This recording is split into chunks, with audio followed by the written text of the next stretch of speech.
Thank you so much, Uncle Vic, and thank you to everyone who's joined us this morning. Happy Women's Day to the women on our platform. A huge shout out to my co-host for the Celebrating Women program, Kujenga, who is an incredible, talented young lady who I've grown to appreciate and love so much. Thank you for always being here. And a huge shout out to CJ, who also, I just want to give you guys a backstory. So when I joined Value Ed, I needed a patron, and CJ was one of those incredible individuals who invested in me, a stranger, someone that she didn't know. She paid 350 Rand per month for me because I couldn't afford it at the time. And a year and a half later, I'm in this position because of incredible women who believe in each other and who believe in us. And CJ is someone who believed in me, and from the floor of my heart, I appreciate you and thank you so much.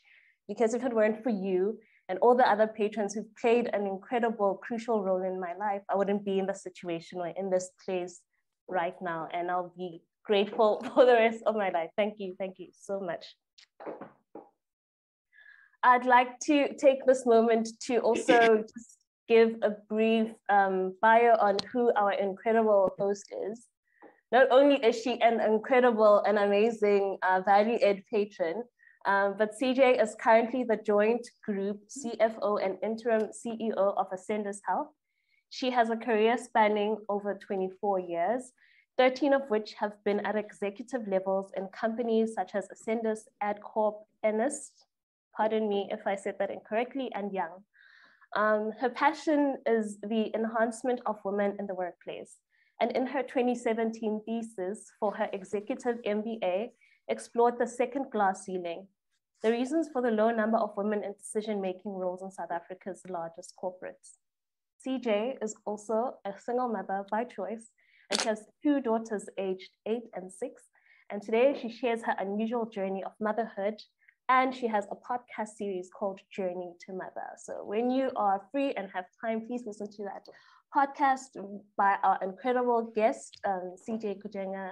It's called Journey to Mother, and thank you so much. Thank you, CJ. Thank you, Tefo. And look, I must say, whenever I hear people give a bio on me, I feel like looking around to say, wait, who are you talking about? Because at the heart of it, I'm just CJ. So thank you, and thank you for your kind words. And it's always amazing to see that, you know, our contributions make real tangible difference to real people. So Vic, to you and the team, you're doing amazing work, may it grow from strength to strength. I know your heart, and I just pray for abundance and growth in this venture and in its outshoots. So I did not prepare slides. I know most of you are used to slides, but what I'd like us to do today is have a conversation, right? Most of the time, I've got an echo. But most of the times when I'm asked to speak at Women's Day type events or in a formal setting, I'm asked to talk about career. I'm asked to talk about my journey from a career perspective. I'm asked to talk about what makes you successful in the workplace. And not many times do you get an opportunity to take a step back and say, but guys, I am a whole person who brings my whole self into any situation. And therefore, when you hear the career narrative and the career journey, it's an incomplete story. And I think that's true for all of us, right? We talk about, 10 points to get ahead at work, 5 points, to, be able to present effectively, how to articulate X, how to get ahead. But we don't often talk about who we are and how we can be comfortable in who we are and bring that and marry that to total success in whatever we decide to do. So I want us to have a conversation. I will share a bit about my journey and a few things about my kind of pointers in life, the things I believe in, but I'd really like to hear from you. And I'd like to make it fun and interactive. So I'd like to start with asking the question, what is success? How do we define it? And it's not a rhetorical question, so I'm hoping a few people answer. But how do you define success for each of you? I'd like to hear from different people. I'll take maybe 5 or 6 responses. I'd like to go. Yes. Success for me is feeling peaceful. So waking up in the morning or going to bed at night and just being in a peaceful state, especially in the last couple of weeks. Peace. Success is peace. Okay, I like that.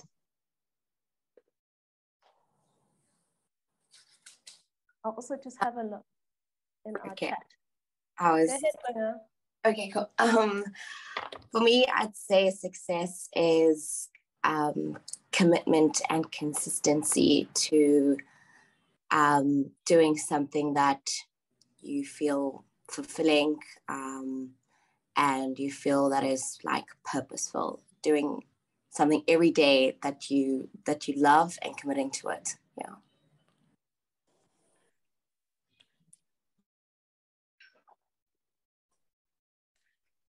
I can't see everyone on the screen.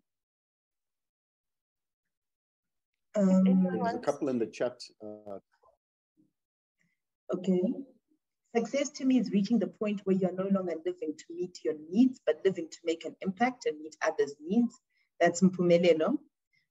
Stefina said, for me, it's reaching goals I've set for myself and knock them out. Palesa says it's our own acknowledgement of our own failures. That's quite deep. Being comfortable enough to own your failures means that you're comfortable enough to also own your success. That's quite deep, Palesa. Success is making a meaningful contribution to your own life, but more importantly, the lives of others, achieving significance. That's Sane. I hope I'm saying your name properly. Thank you. I don't know if anyone else, being content with who you are with regards to your purpose. I like that as well. And maybe as I talk, I'm happy for you guys to continue, but I'm going to share my journey. Sibulelo, do you want to say something? Oh no, sorry, I'm just trying to mute my mic. You're done. Okay. So I'd like to share my journey and how I've defined success. And I don't want to lie and say that this is how I've always defined success. I must say one of the things that I admire about the younger people of today is that you all seem so intentional and so like, you know, you want to make things happen, you want to do things, whereas, you know, it's only when I look at my life through the rearview mirror that I see the intentionality of it. Because if I would be lying if I said, you know, in my early 20s, I looked and mapped out my life for the next 10, 20 years. I probably thought of it in kind of 2 to 5 year chunks at best. But certainly there are a few guiding posts that have helped me. And for me, success at this stage in my life has become being brave enough to be true to myself. So being brave enough to be true to myself. And the reason I've chosen that as my definition of success is, I think it's something that has resonated a lot and been something that I've done a few times in my life. Now, I'm a chartered accountant by training. I did my articles straight from high school. So, you know, I started working at the age of 18. By the time I was 23, I was a qualified chartered accountant. By the time I was 26, I was head of finance for a bank in Zimbabwe called NMB. And by the time I was 29, I was a partner at Ernst & Young. And, you know, the first Black female partner in audit in South Africa, which, to be honest, I carried with a lot of weight because I didn't believe I should have been the first Black female partner in audit. And when one reads the narrative of my life like that, you know, so especially if you look at those early ages, you think, oh my goodness, this girl must have known exactly what she was doing. But I actually didn't. I didn't. I think one of the things, and this is probably my first, I don't know if you call it pearl of wisdom, is one of the things that my mother taught me is to take the next right step. At each point in your life, make sure that you work hard, you are open, you're open to the world and to the universe. And she believed very strongly that for each person, a door of opportunity opens. And your role in life is to be aware of it and to step through that door, even if it's scary. So I've lived a life where I've, at each pivot in my life, taken a step back and asked myself, well, what do I believe is the next right step? What do I believe would enable me to get to my next? When I was in my early 30s, I got engaged. And unfortunately, that engagement ended quite suddenly.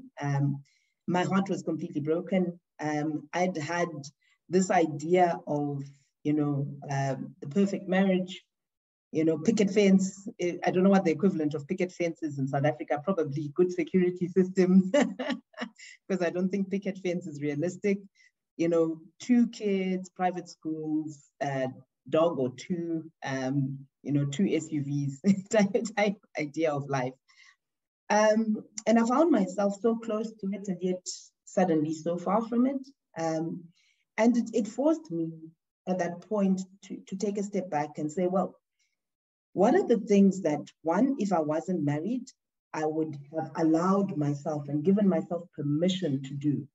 If I hadn't subconsciously been waiting for one day doing things with another person, what are the things that I would have allowed myself to do?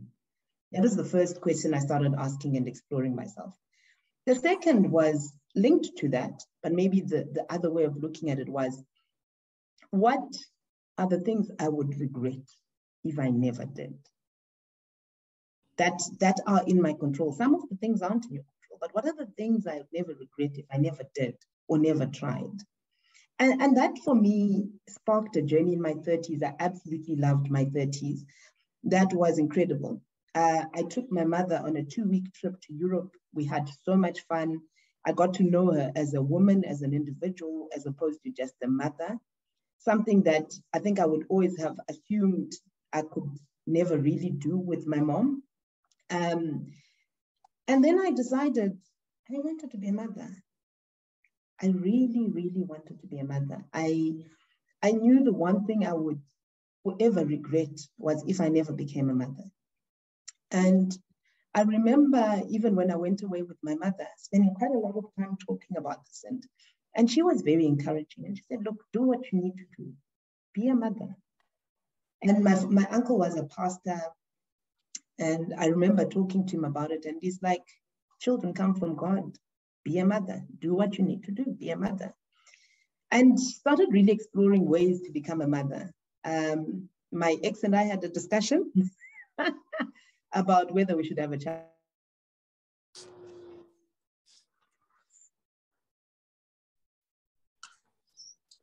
Myself without being a makoti, yeah. So I walked away from that.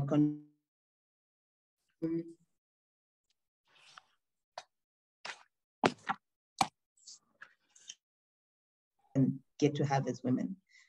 So I went and I started this journey. At some point, I didn't know how it would happen, and found myself at a place called VitaLab. And the doctor at VitaLab said to me, okay, let's do all the tests. We did the test, came back. He said, look, for your age, you don't have the number of eggs that we think you should have. And we could freeze your eggs, that's fine. But you do know that if you freeze your eggs, for you to use them, you have to go through IVF and look, I think you should just try and have a child. And that opened up a whole new world for me. Now, remember, if you'd asked me a year before that, the only thing I would have been able to answer is, I know I want to have a child. And so for me, the next right step at that stage was, okay, let me find out how I can have a child. Let me make sure that one day I can look back and say, I tried to have a child. I could never have told you what that fertility journey looked like.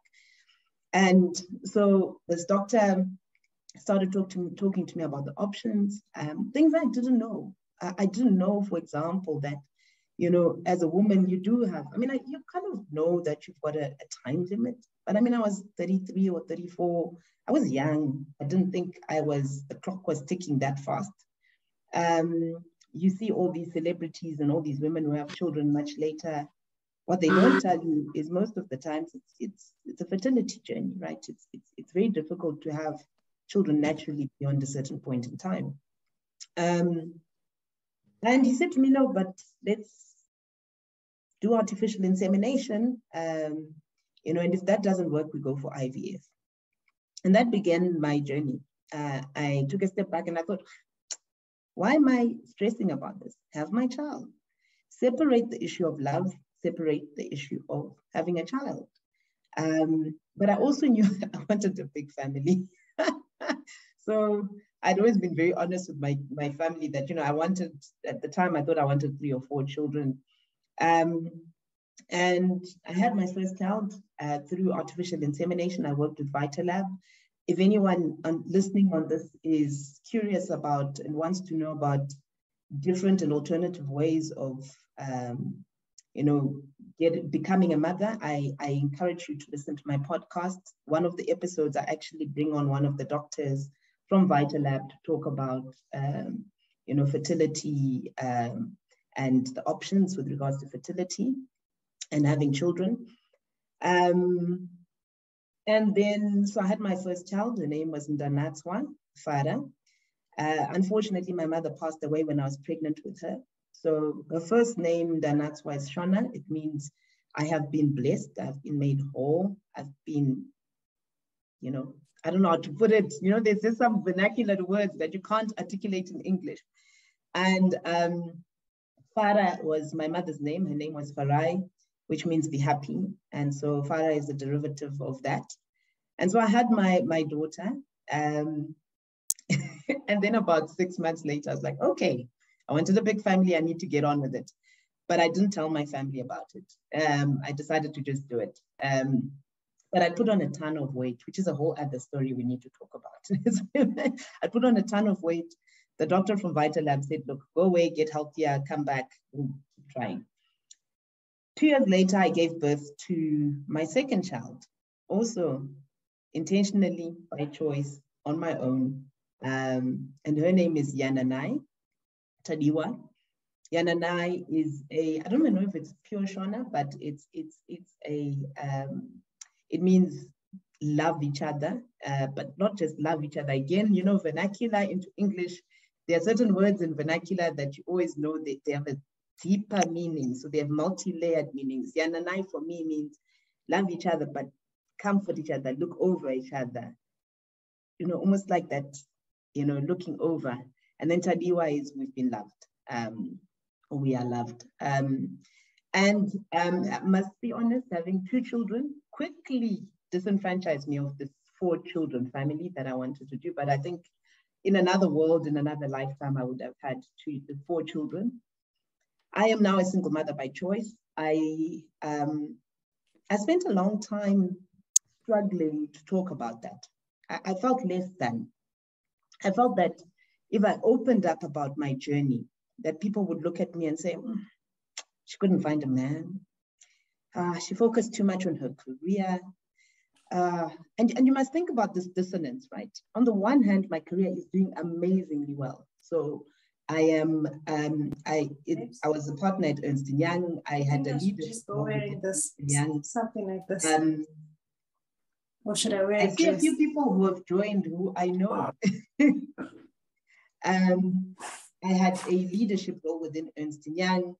I had, I'd recently been made strategic growth markets leader for Africa. I was flying. So on the one hand, I have this persona and this external persona of, I am successful. I am, right? And so again, like I said, most times I get asked to come and talk at these events from a perspective of my career and the career journey. And I've had a very serendipitous career journey. But in the background, I've also got this yearning. I want to be a mother. I've got this journey I'm going through. And it is such a lonely journey because you can't open up and talk to people about it, particularly when you're a woman of color, because it's not something we talk about. It's not something that happens. We all get married, don't we? We all end up being lobola, don't we?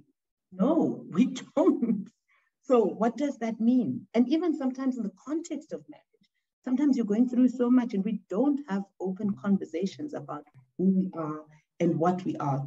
And yet, you know, I find myself talking to women about the fact that you bring your whole self into work.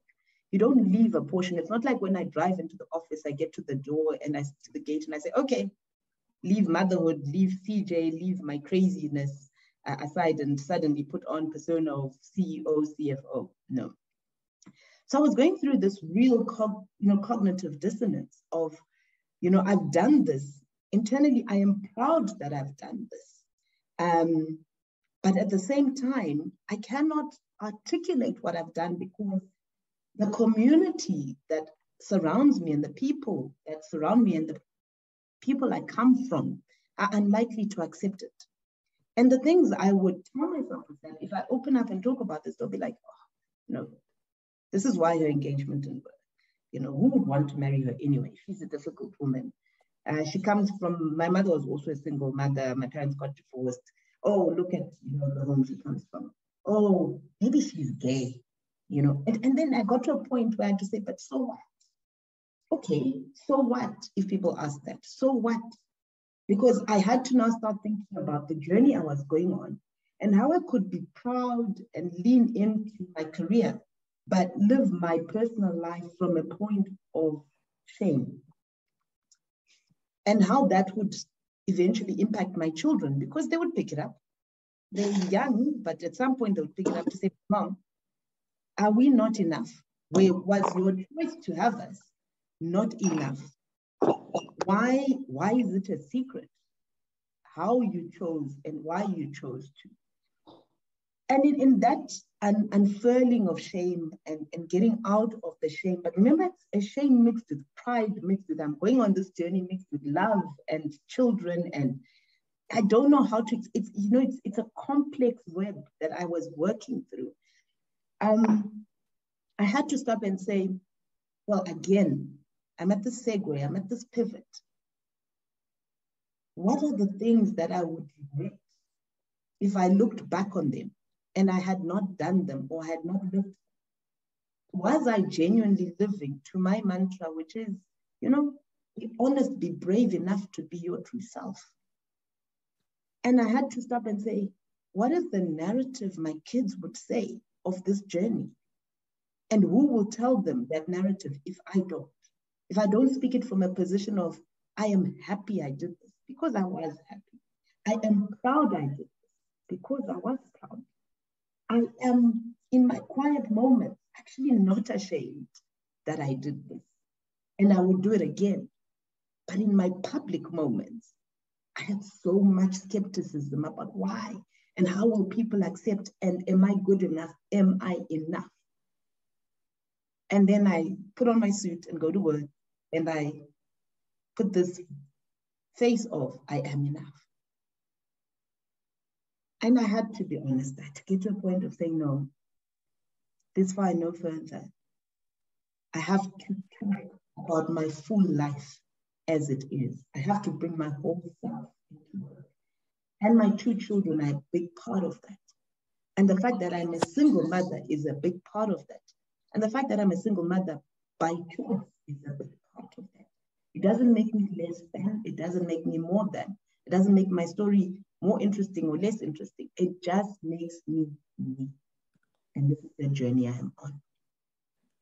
And so I decided to start talking more about this journey that I went on, the reasons for it, the way I went about it. You know, one day I'll talk about choosing a donor and how completely like random that was. It wasn't a deep anything. It was really about how tall is the donor and do they sound interesting and potentially good looking.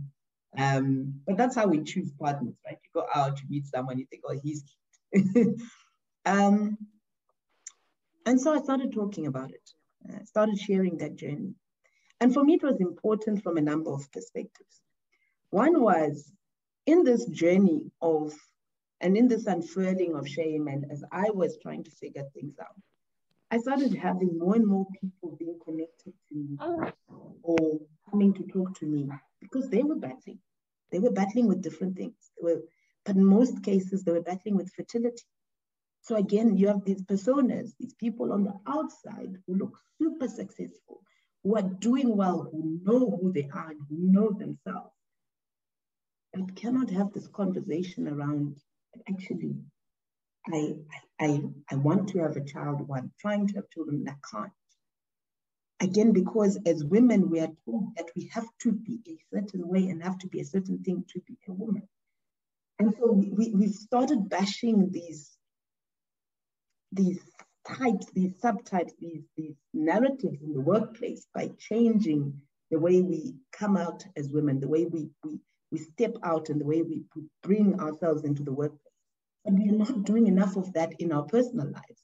We still think there's one or two narratives and ways of being as women in our personal lives. And the problem is, with most of us who are in these situations, like I said, it's this cognitive dissonance, this I am, and people look up to me, and therefore I should be.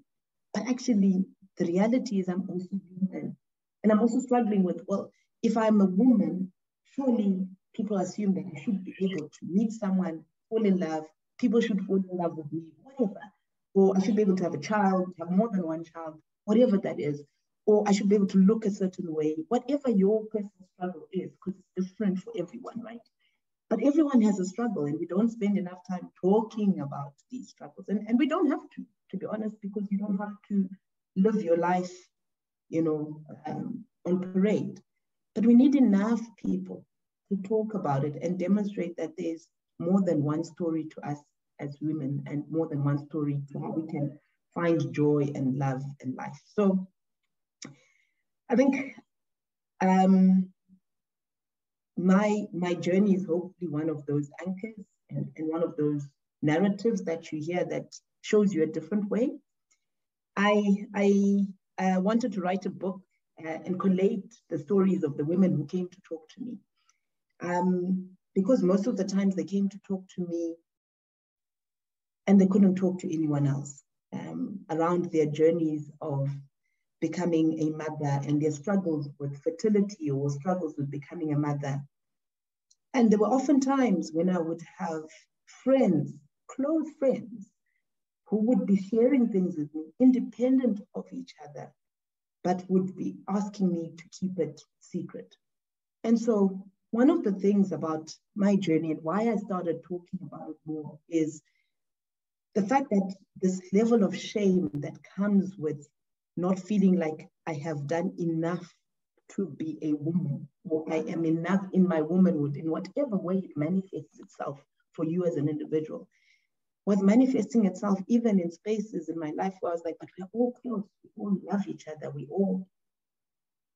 And so, I don't know if I'm articulating myself well here, but what I would ask of the young people in this session today is, be brave enough to be who you are. Be brave enough to show up the way you need to show up. Because the world needs multiple stories. The world needs to know that there is no one version of being. There is no one right way of getting to a particular point. And yes, we spend and invest a lot of time talking about careers and growth and our journeys from a career perspective. And I think that's really important. But we need to now start spending more time as women, allowing ourselves, giving ourselves the space and ability to be who we are and who we want to be. It would make me so sad if one day my children sat back and said, I did this because society is. No. I want them to look and say, I did this because I wanted to. Let's allow ourselves to be who we want to be. And to also allow ourselves spaces to say, we each have different ways of being, and we can celebrate and love that. And we can have different stories, because I absolutely love looking around me and seeing those friends of mine and people around me who are in great those relationships that I talked about earlier, that I'm like, 2 SUVs, good security system, because picket fence doesn't work in South Africa, and who have that. And I think that's absolutely important. But there's also other people who are single, don't want kids, don't want to be married. There's nothing wrong with that journey. There's other journeys, and we need to bring an amalgamation of all the different stories and journeys. If I take a step back, when a man walks through the door, do you immediately assume his story? Do you immediately have multiple assumptions about him? Not often. But when a woman walks through the door, we tend to have this assumption that this is how they must have been, or this is how they must show up, and this is how they must be. I listened to a talk recently where people talked about how it's difficult to work with women leaders because they are tough and they are mean. And I was like, but that's an unfair narrative, because person X was tough and mean to you. Doesn't mean all women are tough and mean to you. We have to, as women, demonstrate that critical mass of being and of demonstrating how we come into the world. So before I open up and we have a conversation, I'm going to share a few things. There is no formula. So what I've learned is that my ability to be brave enough to be true to myself comes from a number of things. One is knowing myself, being ruthlessly honest with me, allowing myself to go on journeys that are challenging because I sit with me and I question me and whether I am doing the things that I want to do. That when I get to the end of life, I can say, you know what? I understood myself enough to come through well enough in the different things. And trust me, I don't get it wrong, right? Like I hardly ever get it right, because there's so many layers of life and guilt and expectation, etc. But those conversations with myself are incredibly important, because I need to know what's important to me in order to enable me to show up as my best self. That's the first thing. The second is, guys, and this is important. My mother used to say this a lot. She used to say to me, money is not bad. Ambition and success are not bad in your career, because they enable you to have choice. They allow you to have choice. So create capacity and capability in your own spaces so that you can make choices. Because it's incredibly difficult to make a choice when you don't have the ability to decide your own fate and to act through on that decision. So don't lie to yourself and make one more important than the other. It's still important to have both. The third thing is, kick the hell out of plan B or plan C or plan D. Things don't always work out the way you expect them to. Things are not vanilla. Life is not linear. There is no black and white. There are multiple shades of gray and pink and blue and green. Be flexible.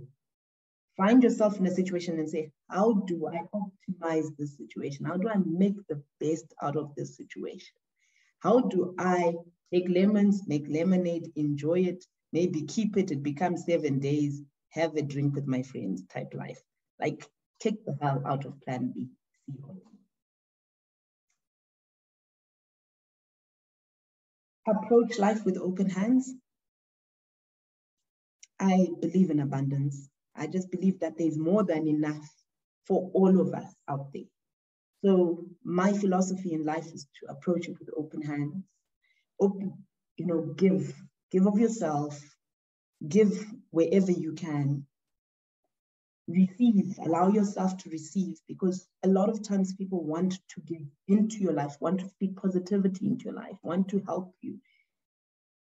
but also it allows you to love, because you can't hug, you can't shake hands, you can't go out in life with your hands like this and expect to get anything. So my approach and philosophy in whatever I'm doing in life is one of open hands, because I just believe that abundance comes. I just believe that a door will open even when things are looking dark.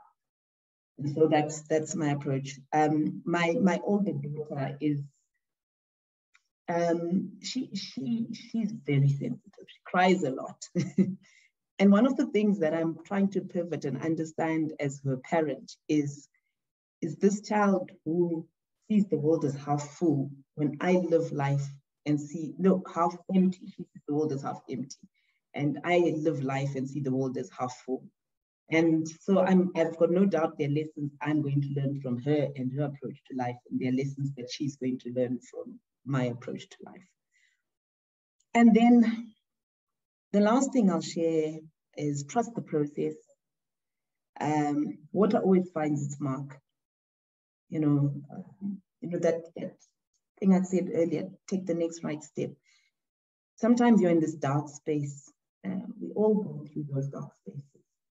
We all go through times when we just don't know whether we're doing right or wrong. I can tell you now, being a single parent, and my next podcast, I'd like it to be focused on men, but the one after that, I'd like it to be focused on just parenting and the uncertainty of parenting and never knowing whether you're doing the right thing or the wrong thing, and hoping that you're creating and nurturing a human being that won't, go out into the world and create more chaos than good. But yeah, trust the process. I just believe things always, equilibrium is always reached. Things always work out. And when they don't, it means that they're still finding their mark.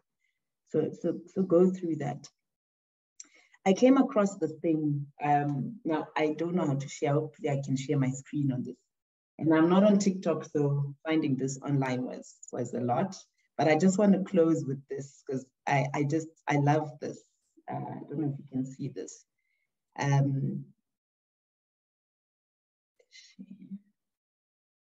don't know if you can see my screen. Yeah, we can see it. You can see it, but before you share, just optimize. So stop sharing again. On the bottom, just before you press share, at the bottom left-hand corner, when you'll see optimize for video, optimize for sound. Once you've clicked on share screen. Okay, share screen. Okay, share sound. Yeah, optimize for video clip. Okay, all right, perfect. Then you can share. Okay, let me know if you can see it. Yep. We can.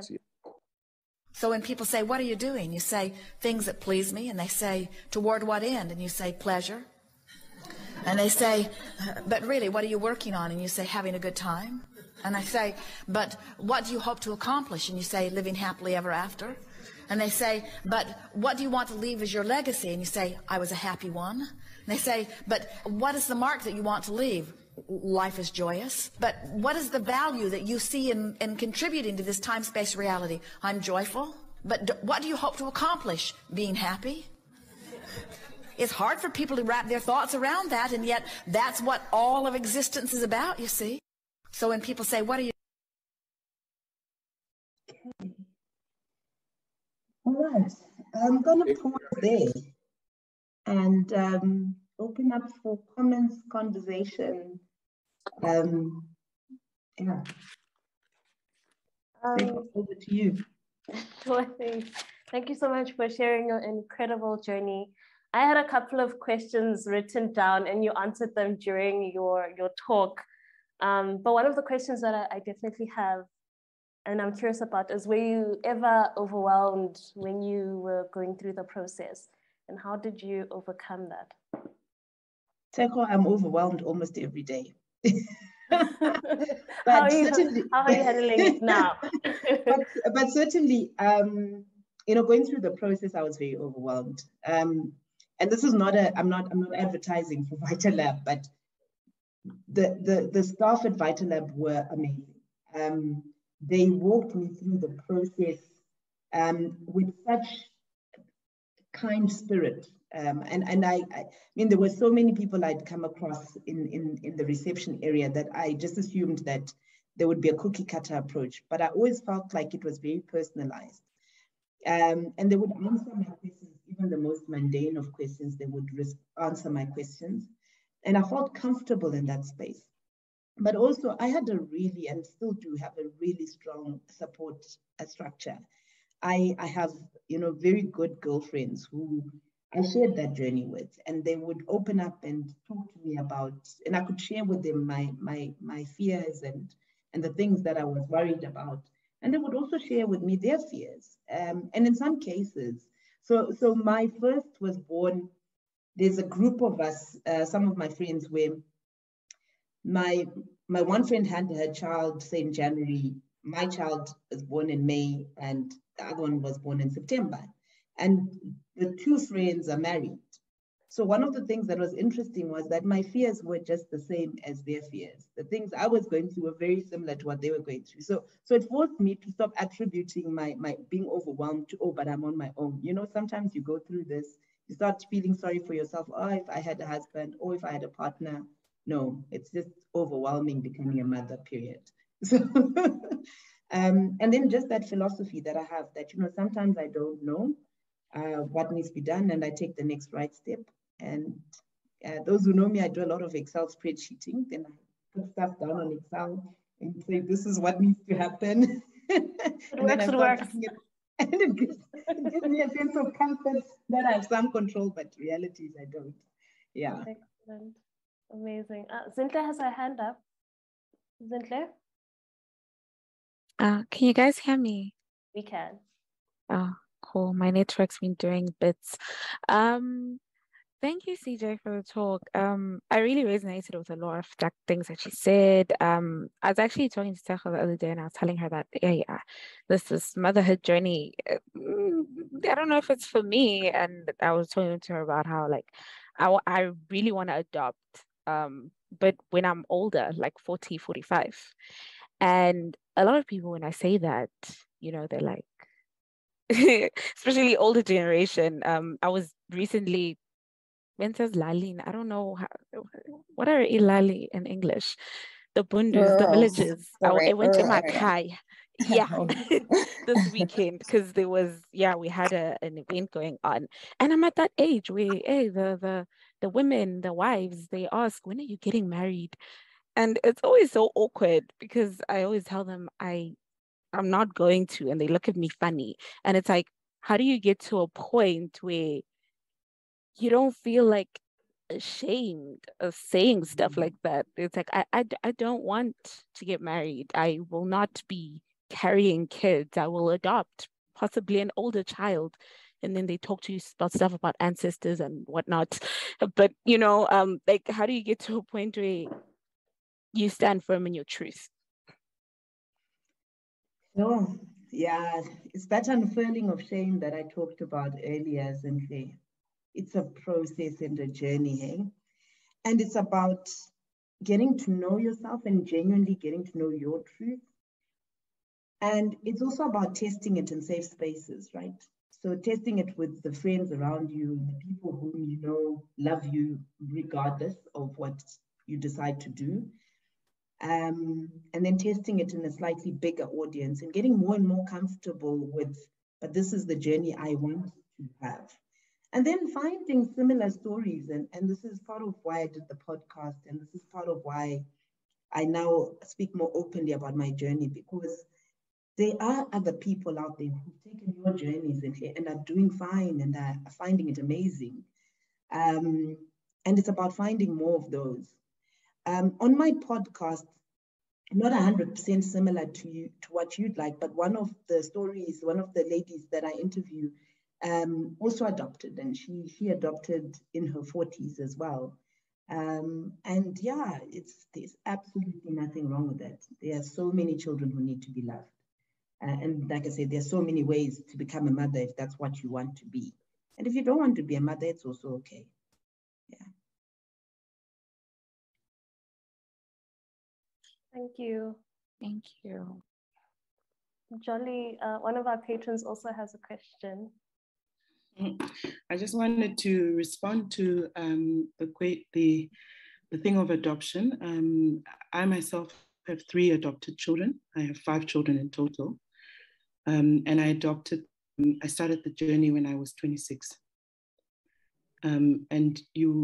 I did get a lot of those questions about, your lali and all these other things. And there's a lot of things people will say, whether you are married or you're not married. And I realized that I can't live my life with other people's expectations of what my life should look like. I am responsible for crafting my own journey. So it doesn't matter what you do, somebody will have a response to it. The thing is that, what do you want to do? And don't live your life according to other people's expectations of that, because one day when you die, you're the person who's accountable for the life that you've lived. So thank you for that. I chose not to listen to any of those, and there were consequences. I did lose a lot of friends, but I gained wonderful children, and I'm enormously proud of them. And it was a difficult thing to reveal who was truly on my boat and who wasn't. I love that, Jolly. So 3 adopted. I absolutely love that. Absolutely. Absolutely amazing. Kujenga, would you like to read some of our comments in our chat? Sure. So Letsecho Rankin said, I can relate to that, CJ. Life is not linear. Flexibility and being adaptable are some of the great characteristics that allows one to navigate life and its complexities. Mpumelelo asked a question, when looking to make that next right step, were you always certain that was the right step, or did you step even with the uncertainty? I wasn't always certain. To be honest, Mpumelelo. It was about what felt right, and sometimes what didn't seem to make sense, but that I felt needed to be done anyway. And to be honest, in a lot of those spaces where there is no track record, there's no formula, it's really just going with your gut, and just praying that your gut is right. A lot of the things I did with a huge amount of uncertainty. That first decision to have a child, the decision to have a second child, it was done with a lot of uncertainty. But I've become more and more comfortable with trusting my gut, but also comfortable with the fact that even when that next step that I thought was right turns out not to be right, that I can pivot and I can look around, and there's always another step that I can take that can take me out of the situation, or that can help me to get past the situation.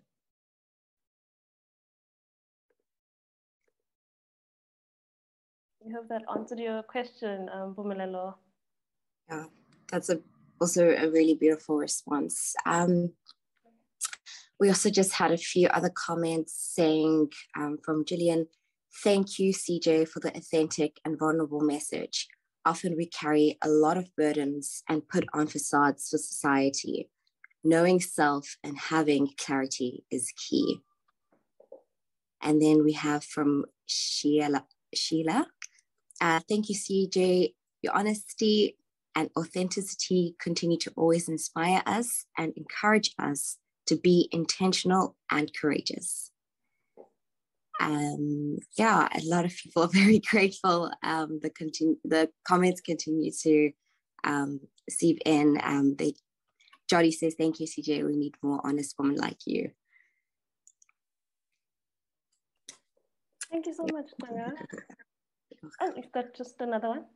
Okay. From Nokukanya, I've learned that there's no formula for life.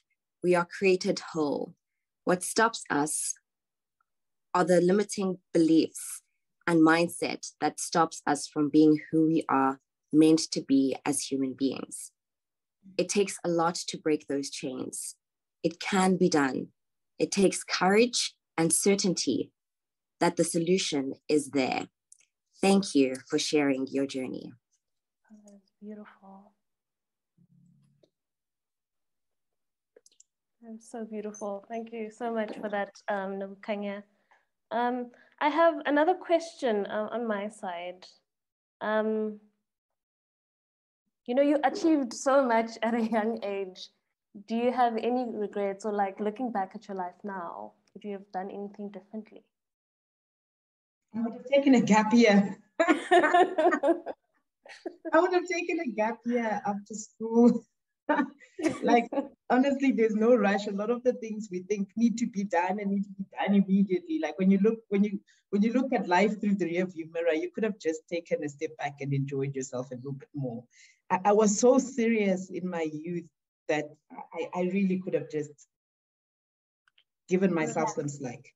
And I think that's why, as I've grown older, one of the things about me is I work incredibly hard, but I really try not to take myself too seriously. Yeah, life is just too short for that. It is, absolutely.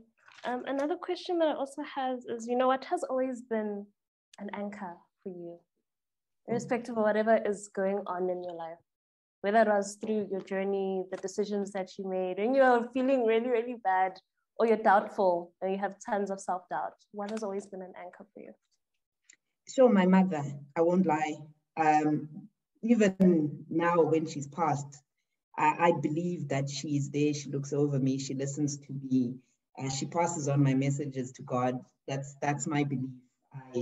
My mother was always just a very steady person in my life, and I watched her fail, watched herself pick herself up, I watched her be human, and as I've grown older, I've understood that as a woman, there were things she was going through that, yeah, I judged her on very unfairly in my as a teenager, but you know, but she's been my stable rock. And like I said, even though she's late, I still have whole conversations with her, what I'm trying to do, where I'm trying to go. These children that I have that are born complete and have personalities that I can't, and are 6 and 8 going on 20 and 18. And about my fears and about my moments of pride. She's my rock. That's beautiful. I can relate to that. Mothers are the most incredible human angels we'll ever get to experience in this life. Matugana Mukoka, who's also one of our patrons, would like to ask a question. Please do. Thank you so much, CJ, for sharing such a powerful story. Happy Women's Day to all women on the call. Hope you have a beautiful day. You know, CJ, our role models like yourself, they come across as successful in all areas of their lives. You know, we look at them, we see them having beautiful marriages, great careers, they have successful children, etc. And it is very encouraging to listen to your story, and your journey is empowering in the sense that, you know, becoming a mother, or even a choice that we have as women not to have children, is something that we don't normally talk about. So thank you for sharing your story. You used the word felt less than. This is before you started sharing your story, and that spoke directly to my ego. Because, I mean, you find that some of us we struggle to talk about our struggles, and it is because of how society judges us. And, you know, sad enough is the fact that it's not even men on women. You find that most of the time it's even women on women. We judge ourselves as women. We ask difficult questions of ourselves. Just a question, maybe I've missed you talking about it. Are you currently in a relationship? I'm just... No. I prefer non-relational relationships. I'm incredibly selfish at the moment. So I just don't have space in my life to bring someone in as completely as would be fair for a proper relationship. And that will change. It's not always going to be this case, but right now, yeah, we can totally relate. Mr. Paulo also has a question. I think besides Vic, if I may have the permission and the honor being one of the men to speak on Women's Day, CJ, courage is contagious, and listening to you as a man, I'm inspired. I was inspired by the way what you've gone through. I love the way that you just put all your vulnerabilities out with, I don't know, there's like over 50 participants, but it just shows you how strong you are. You embolize what women are in our society. You speak very fondly of your mom. And I think you're blessed to have a mom that was your North Star, really, that guided your values. So I just want to say a lot of respect for what you've done today. It's been phenomenal. And have the most blessed Women's Day. So thank you, women, and allowing the man, Vic, and I to chat as well. Thank you, Paula. Thank you. Lebo Matibe also has a question. Sorry, guys. Thank you so much. This has been a very inspirational talk. Personally, I was shocked at how, I had an aha moment, because you literally shook in me the idea of how much I wanted a normal life. So here I am at 33, not married, do not have kids.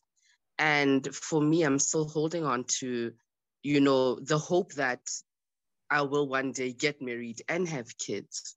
But your story has actually shown me that there's an entirely different way of going about,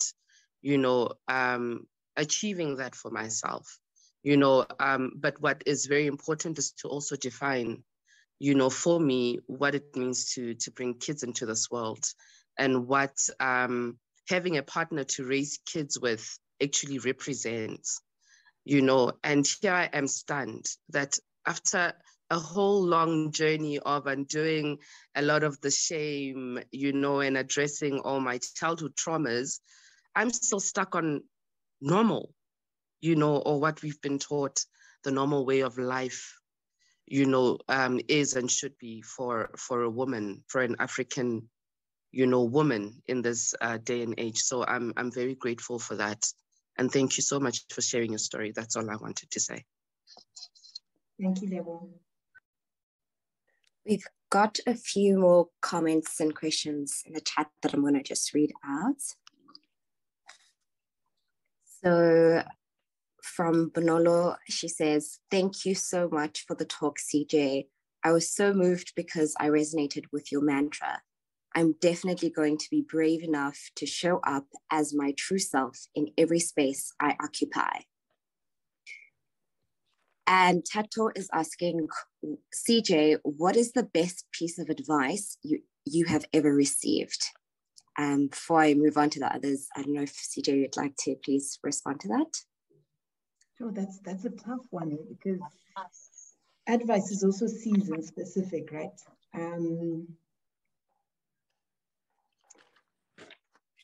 For the purpose of this talk, I think it was the conversation I had with my uncle. And maybe just to give a bit more color. My uncle was a pastor, and I remember I'd had this conversation with him many times, but he then got really sick, and I went to Zim to visit him. And one of our last conversations he had with me was, and I think for those who grew up in a Christian, deeply religious Christian background can understand how, this journey I was going on completely did not necessarily correlate with our taught Christian values. And there's this man who's, a pastor, and he said to me, have your child, CJ. God loves, right? Life comes from God. Have your child. And that for me, I think, was probably the most poignant moment in my life, and best advice. And it gave me so much courage But even after he passed on, I was able to continue on this journey. So, yeah. Beautiful. Kujenga? Yes, thank you so much for that response. So Zanele says, thank you, CJ, for the good insight. Being comfortable enough with yourself will allow you to take your failures as a learning curve and turn it into success. Yes, I believe in abundance too. And then we have a comment or even a question as well from Derek saying, hi, without being pessimistic, the nuclear family seems to have disappeared with the industrial age. How do you personally balance the motherly and fatherly roles in your parenting, knowing in most cases, children are raised by single mothers? Yeah, I think we've got to, this whole other conversation, right? I think we've got to take a step back and unpack what family is, right?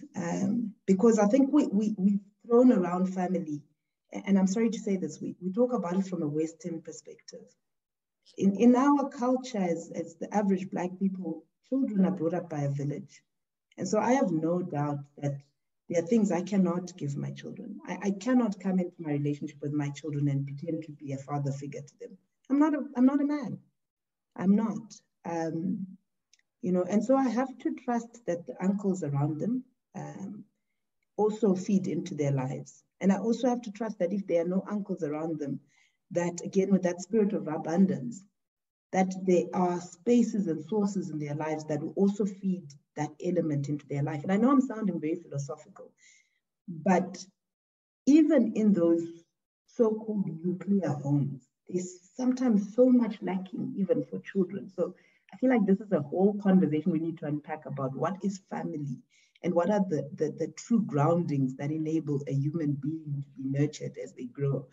But I do agree with you that it's dissipating. And so you've got to then be very intentional about creating your version of family. I'm very fortunate. I've got a great support system. I live with my uncle and my aunt. So they're almost like the grandfather and grandmother to my children. I have amazing friends whose husbands also feed into my kids' lives. I have, uncles who feed into my kids' lives. And so that helps, but we've got to be more intentional, and we've got to just dissipate that traditional construct of family and unpack it a little bit more, because it's got things that work and it's got things that don't. But I won't be too controversial today. Indeed. Okay, go ahead, Kujenga. Okay, cool. So we have Letsecho asking, what do you do for fun, CJ? Letsecho, you know what I do for fun, and it involves some wine. But one of the things I'm enjoying post-COVID is just getting to travel again and seeing. I do enjoy travel. I did something this weekend I've never done before, which I've been wanting to do for a while. I did that, almost like this acrobat thing, where we do zip lining and you go across like planks and stuff. That was adrenaline rush type stuff, which I always tell myself I enjoy, but actually I don't. But travel and experiencing new things, that I love. Yeah. Beautiful. And we just have another comment that says, thank you for sharing your journey with us and being vulnerable on this platform. I'm going on 40 years in a few months, no kids, but not married, but still hopeful. This talk allowed me to be more open to other options of what life could be like, as I know I want to be a mother one day. And that was from Nokwando. Apologies, I need to just read out Nonhlanhle's comment as well. The more you seek perfection according to society standards, the more you mess up. I struggle with trusting my gut a lot, but I see that That should be what I rely on in order to achieve the life that I want. Life is definitely not linear. Thank you, CJ, for sharing your story. You've encouraged me to do me and to understand that I define my perfect life and no one else. Thank you. And I think she continues to say, it is often easier to forgive others than to forgive yourself. In your journey, what has been the process of forgiving yourself and moving forward from some of the things that have not gone your way? Yeah, that's a tough one. Hey, that's a very real one. You just have to get through it. I think it's incredibly challenging. Oh, yeah, I think you just brought something to mind recently, because things don't always work out, right? And a lot of the times, because you've chosen the road less traveled, when things don't work out, you sit and you ask yourself whether the reason things aren't working out in a particular way is because you chose the road less traveled. And for me, I can't lie and say I've forgiven myself for everything. I think there's certain things I still kind of knock around in myself and in my head and say, oh, maybe I should have. But again, I try and go through life with the view that, water will find its mark, that if I haven't reached the point of forgiveness, if I'm still tussling with something, it needs to be tussled with until a point when I can look at it and say, oh, okay, I'm now comfortable with it. But it's not easy. It's not easy. And there are many things that, trust me, especially, those of you who are parents, when something happens with one of my children, when they say something, I sit and I say, well, I think it was Derek's earlier question, to say, okay, maybe if there was a father here, would they have done that? Would they have seen the world that way? Would I have? So you're constantly questioning and asking yourself. And you've then got to process it and say, no, but that's my trigger. Those are my issues. This is the child just being a child,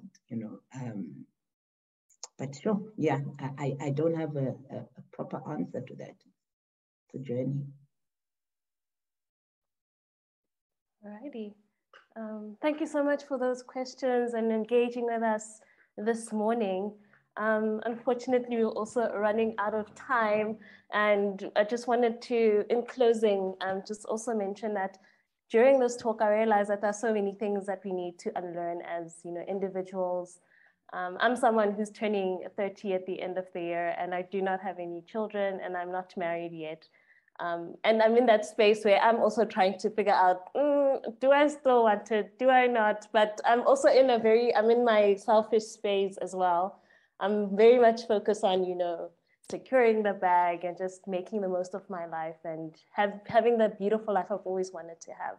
But I do realize that it also comes at us having or making sacrifices in order to have or attain those things. So this was a very insightful and inspirational talk, CJ. Thank you so much. Some of the things that are also noted down from the talk is that it's just important to always be intentional about your life and things that you intend to do to have the kind of life that you want to have. You must always stay true and believe in yourself. Be honest and brave enough to, be your true self, and don't be ashamed to follow your path, even if it doesn't make sense to other people. As long as it makes sense to you, that's all that matters. And just to always remember that, you're not on your own and you're not alone in this journey. There are other people who are supporting you and pushing you in the direction that you want to go. And, be brave and be true to yourself and who you are. And thank you so much, CJ. I'm not sure if you'd like to add anything else in closing. No, just thank you so much for engaging. I always come onto these talks and just assume it will be a handful of us. And so I am incredibly humbled, by the fact that people have listened and gleaned something from what I had to share. And thank you, Vic, to you and the team for putting these sessions up. And may we have more honest, real, authentic conversations about different things that impact us, because as women, we're not just one thing, we're multiple things. Absolutely. Thank you so much, CJ. Thank you, CJ. Thank you. Tseko, can I suggest that you give Baledi 30 seconds? Otherwise, I know Baledi's, we're not going to hear the last one. Of course. Go ahead. Baledi's been putting his hand up and down, so I wasn't quite sure if it was coming or going. Baledi, you have 30 seconds, man. Hi. I was also just enjoying being a fly on the wall, but you know, I was told to be courageous today. My question yes, it's a question. I just want to know, like, in raising girls, you know, what are some of the sort of emotional markers or things that a father should try to instill in a girl child so that they know that at this point, when I've achieved or have or when I have these emotional markers inside of me as a girl, I am no longer a girl, I am a woman. So I'm sort of trying to sort of gauge like the emotional and mental rite of passage for girls, so that when one does or is confronted with the situation of making a girl a woman by raising a girl into a woman, what should one try to instill emotionally and mentally for her to succeed in this environment and world? Thank you. Oh, that's a whole talk in itself. But the one thing I will say is, as women, indirectly, because I don't think anyone comes out and is malicious about it, but most of us are taught to fit in boxes. We are taught to, you know, for those of you who understand Shona, I'll say it in Shona and then, you know, translate, you know, we're not those who are and, you know, so you have to be a certain way, otherwise when you are sent or get married, you know, they'll send you back, or, you know, you are taught indirectly to be less than. And so I believe that in raising the girl child today, we must allow her to take up space, sometimes in ways that we would instinctively think is disrespectful or rude, but give her a voice. And when we think she's doing something that we think is disrespectful or rude, ask ourselves if that trigger is because of the way we were brought up, or if she's genuinely being disrespectful or rude. You know, if my children say they don't want something or they don't like something, I often tussle with how much I should force them to do it or to want it or to like it, because am I unintentionally forcing that attitude of you can only be a certain way and your voice doesn't count and it doesn't matter?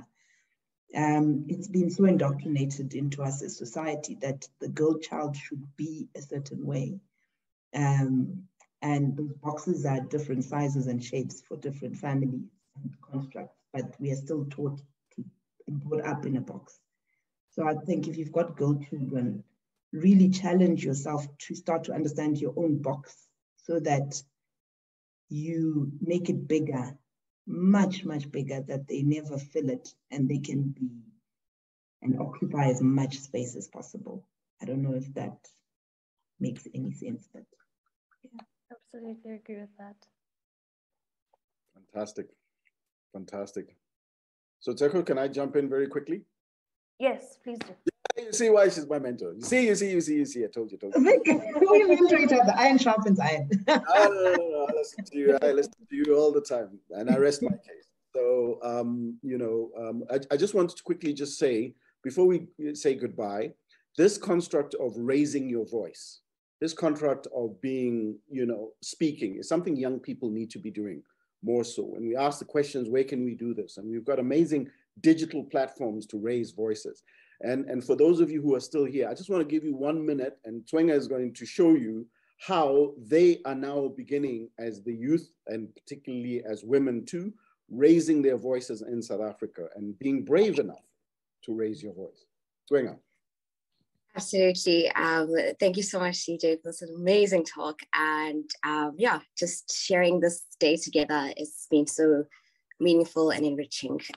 So as Uncle Vic has mentioned, at Valour, we have started a digital shadow government, basically on TikTok, which I was so happy when you also played a video from TikTok. And I'm like, yes, this is the space in which we are raising our voices, that we are coming together as the youth and taking a stand and sort of creating a virtual cabinet where we choose a position in parliament, or like a position in cabinet, being like the president or a minister, and saying, this is my opinion on what is happening in the country and how this is affecting the youth. This is my solution. This is my ideas that I want to contribute. And it's an amazing space that I'm encouraging any young people on this platform to please, if you have TikTok, go follow the page, but also come and join the shadow government, have a say, share your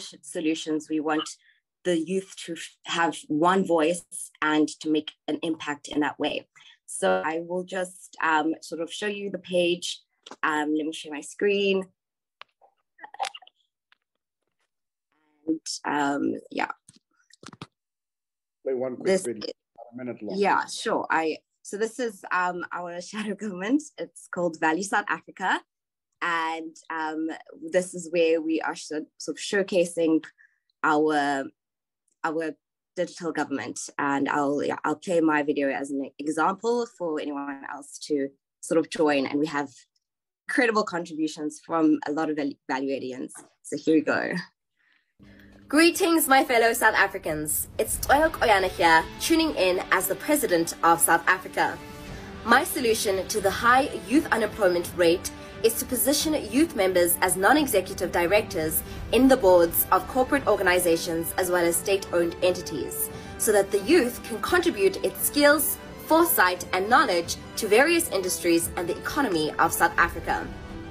I want the youth of this nation to take up space, to be a part of the decision-making of policies, and to lead South Africa into the greatness it can and will be.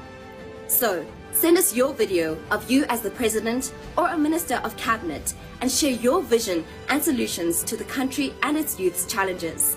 Join our digital youth shadow government, and together, let's value South Africa. I love it. There you go. There you go. There you go. Well done. Woo-hoo! Let's go. Going up for president. That's about raising voices. So folks, what we'd like to say is thank you for all of the patrons that are on board. As we continue in Value-Ed, we need more patrons so that we can create more amazing human beings like Kujenga here, like Tseko and Bonolo, and everybody that's here that's part of Value-Ed. Please come and let us know, particularly myself or Tseko or Kujenga, if you can be a patron. We want to grow this significantly. And for those of you who have just seen this, who are young, please send your videos through. This is the ability for you to raise your voice bravely and start solutioning as opposed to us complaining. I'd just like to end off and just say Happy Women's Day. And for those of us who believe in peace, we need to organize ourselves as good as those who believe in war. So we are, I think, going to be playing that role tremendously, particularly as men, moving forward. And CJ, I have no words for you. You continue to, and this is your spot now for life. You continue to hold and grapple, and you have a following now. That is quite significant. Of people who are really interested in what you have to say. You add so much to everybody's life, and I thank you for that. And thank you for being mine and my wife's friend. It's an amazing journey that we're going through. To everybody else, have a very beautiful Women's Day, and let's fight forward. Let's continue to believe. Let's continue to hope, but more importantly, let's continue to act. And until then, have a fantastic, fantastic day and the rest of the week. Cheers. Thank you, everyone. Take care. Take care. Thank you for watching this Value-Ed on the go recorded live session. If you enjoyed this session and would like to learn more, please head through to valueed.co.za/members. By becoming a member, you will be able to join our live and interactive sessions. This will allow you to ask the host questions, but also meet our other Value Ed family members who are part of this course. You'll get access to all of our on-the-go recorded live sessions, as well as our other Value Ed sessions, including the Mogul Masterclass, Leadership Masterclass, and Career Discussion Academy. So, we hope that you decide to join the Value Ed family by heading through to valueed.co.za/members. Until then, we hope that you stay inspired to make better choices for tomorrow.